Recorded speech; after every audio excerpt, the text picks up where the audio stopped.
পৃথিবীতে মানুষ সুখী হওয়ার জন্য বৈধ অবৈধ যে কোনো কাজ করার জন্য প্রস্তুত হয়ে পড়ে।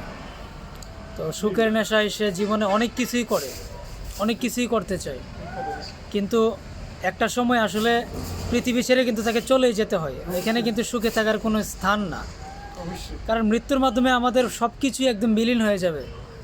তারপরে সুখে থাকার জন্য আমরা কত কিছুই করে যাচ্ছি, মানুষকে খুন, মানুষের সাথে অন্যায়, মানুষের সাথে অনাচার, মানুষকে ঠকানো, মানে সব কিছু মিলে ইল্লিগেল সব কিছুই করে যাচ্ছি।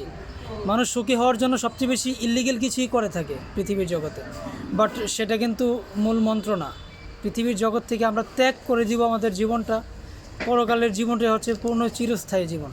সো আসলে আমরা কিন্তু এই বিষয়টা আমাদের মাথায় কাজই করে না একদম। আমরা বাস্তবে কিন্তু সবই বুঝি, কিন্তু মানি না, কাজ করি না ওইভাবে। সেক্ষেত্রে আমরা একটু ব্রেনটাকে আমরা ভালোভাবে ডেভেলপ করি এই বিষয়ের প্রতি, দেখবেন যে সব কিছু স্বাভাবিক হয়ে গেছে।